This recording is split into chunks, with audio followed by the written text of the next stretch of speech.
Comrade Govind पानसरेंनी जे शिवाजी राजा कोण होता हे पुस्तक गेली 35-36 वर्षापूर्वी लिहिलेलं आहे. त्याच्यानंतर आता एवढ्या उशिरा संजय गायकवाड सारख्या व्यक्तीला जाग येते आणि आरोजच्या भाषेमध्ये एखाद्या कार्यकर्त्याला जर प्रशांत आंबेला जर मारण्याची धमकी देत असेल, तर असं आम्हाला चळवळीतल्या लोकांना वाटायला लागलंय. आणि त्याच्यामध्ये आम्हाला संशय असा आहे की गोविंद पानसरेंच्या हत्येमध्ये संजय गायकवाडचा देखील हात असला पाहिजे. ते देखील त्या कटामध्ये सहभागी असले पाहिजेत.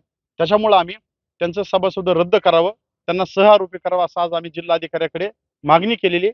आणि जर मागणी पूर्ण नाही झाली, जर त्याच्यावर गुन्हे दाखल झाले नाही, सहआरोपी केलं नाही, तर आम्ही शेतकरी कामगार पक्षाच्या वतीनं समविचारी पक्षांना सोबत घेऊन आंदोलन करणार आहोत. खरं तर संजय गायकवाडच्या बाबतीमध्ये किंवा इतर काही महाराष्ट्रामध्ये वाचाळ बोलणारे ही लोकप्रतिनिधी आहेत, तुम्ही सगळा अख्खा उभा महाराष्ट्र पाहतोय. हे जर जिथं म्हणजे कायदा सुव्यवस्थेचा प्रश्न निर्माण होतो, जिथं लोकांचे प्रश्न निर्माण झाल्याच्या नंतर एक व्यवस्था निर्माण केली जाते, जर असे लोकप्रतिनिधी जर म्हणजे असे बोलत असतील, आरवच्या भाषेमध्ये आईमाईवर शिव्या घालत असतील, तर खरं तर यांना लोकांनी घरी बसवावं आणि अशा लोकप्रतिनिधींना कधीच मतदान करू नये अशी शपथ जनतेने घेतली पाहिजे.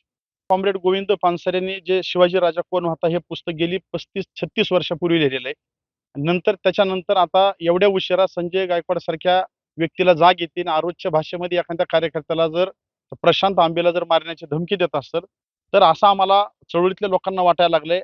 आणि त्याच्यामध्ये आम्हाला संशय असा आहे की गोविंद पानसरेंच्या हत्येमध्ये संजय गायकवाडचा देखील हात असला पाहिजे. ते देखील त्या कटामध्ये सहभागी असले पाहिजेत. त्याच्यामुळे आम्ही त्यांचं सभासद रद्द करावं, त्यांना सहआरोपी करावं असं आज आम्ही जिल्हाधिकाऱ्याकडे मागणी केलेली आहे. आणि जर मागणी पूर्ण नाही झाली, जर त्याच्यावर गुन्हे दाखल झाले नाही, सहआरोपी केलं नाही, तर आम्ही शेतकरी कामगार पक्षाच्या वतीनं समविचारी पक्षांना सोबत घेऊन आंदोलन करणार आहोत. खरं तर संजय गायकवाडच्या बाबतीमध्ये किंवा इतर काही महाराष्ट्रामध्ये वाचाळ बोलणारे ही लोकप्रतिनिधी आहेत, तुम्ही सगळा अख्खा उभा महाराष्ट्र पाहतोय. हे जर जिथं म्हणजे कायदा सुव्यवस्थेचा प्रश्न निर्माण होतो, जिथं लोकांचे प्रश्न निर्माण झाल्याच्या नंतर एक व्यवस्था निर्माण केली जाते, जर असे लोकप्रतिनिधी जर म्हणजे असे बोलत असतील, आरवच्या भाषेमध्ये आईमाईवर शिव्या घालत असतील, तर खरं तर यांना लोकांनी घरी बसवावं आणि अशा लोकप्रतिनिधींना कधीच मतदान करू नये अशी शपथ जनतेने घेतली पाहिजे. महाराष्ट्रातील सर्व बातम्यांचे विश्वासार्ह व्यासपीठ. सकाळच्या सर्व सोशल मीडिया प्लॅटफॉर्मला लाईक, फॉलो आणि सबस्क्राईब करा.